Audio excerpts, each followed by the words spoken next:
On the battlefields of World War II, warmth was often more valuable than ammunition. In the frozen forests of Europe and the endless white plains of the Eastern Front, soldiers faced an enemy far deadlier than bullets: the cold. Frostbite claimed more men than gunfire, and yet some survived the merciless nights because of one strange, shining invention: a thin, reflective sheet that looked like nothing, yet saved countless lives. At the start of the war, military supply chains focused on three things: fuel, food, and ammunition. Warmth? That came last. Armies issued wool blankets, the same kind used for decades. They were durable and insulating, sure, but when soaked by rain or snow, wool turned from protection into punishment. Once wet, it froze stiff, trapping cold against the skin instead of keeping it out. Soldiers learned quickly that a damp blanket could kill faster than hunger. By the winter of 1941, entire battalions were freezing in their foxholes, wrapped in ice instead of warmth. Reports came flooding in. In the Ardennes, men woke up unable to move their fingers. In Russia, units were found frozen solid in their trenches, rifles still clutched in hand. The wool that had served armies for centuries was failing. The enemy wasn't just on the other side of the battlefield, it was nature itself. The military needed a new kind of warmth, something lighter, waterproof, and capable of preserving body heat even in the wettest, coldest conditions. That desperate search began quietly, not in the trenches, but in laboratories and airfields.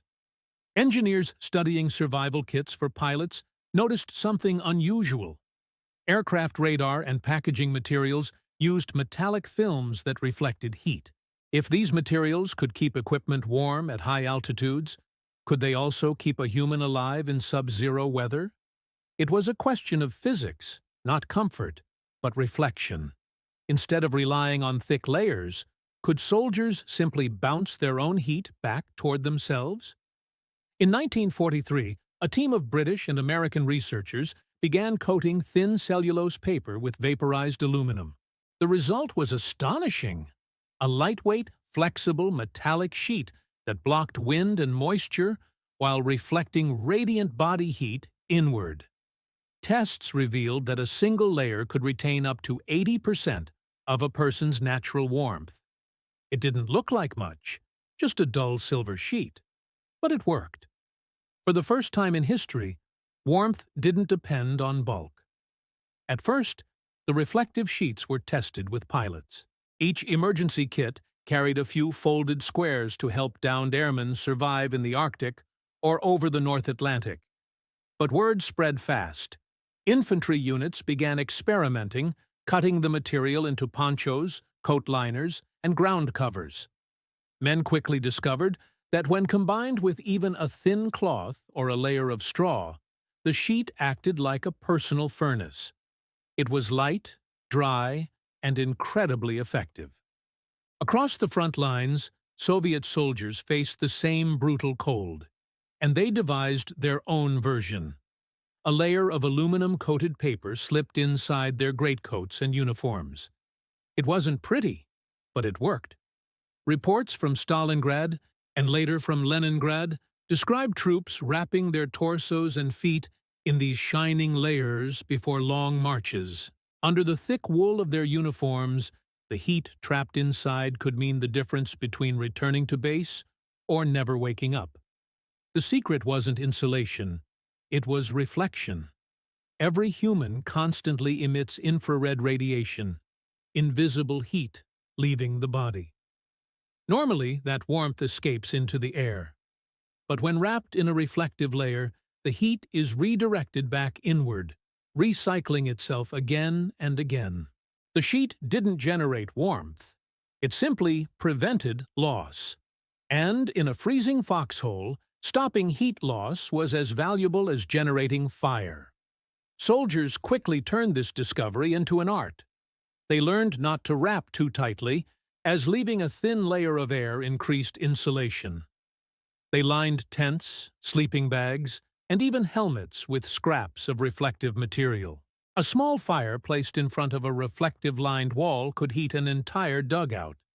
Some units even built makeshift shelters, using branches and the metallic sheets to bounce warmth back inside. For men sleeping in snowbanks, it was nothing short of miraculous. Field medics soon noticed another benefit.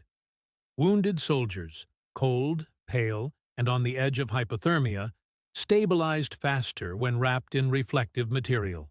It prevented shock and slowed the deadly loss of body temperature during evacuation.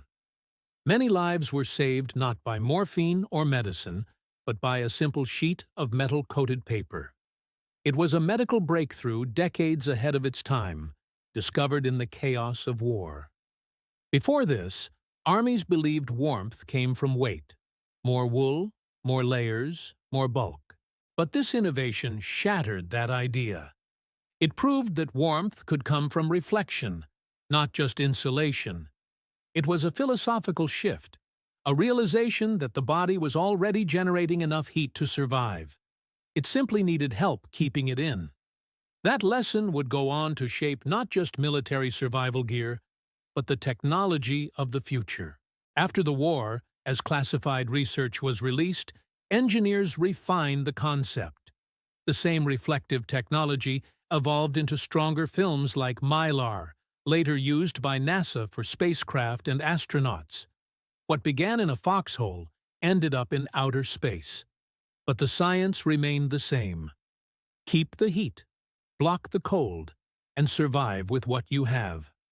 Today, we remember the tanks, the rifles, the uniforms, but few recall the thin, crinkled sheet that kept men alive through the worst winters in history. It didn't roar like an engine or fire like a gun, yet it quietly saved thousands. It was born from desperation, forged by necessity, and powered by a simple truth: human warmth is worth protecting. From frozen foxholes to moon missions, that same principle still keeps people alive today.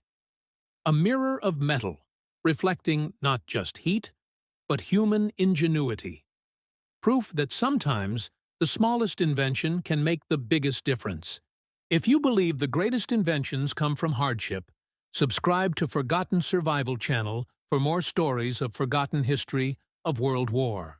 Because every lesson from the past is worth remembering, and this one reminds us that warmth is life itself. Thanks for watching.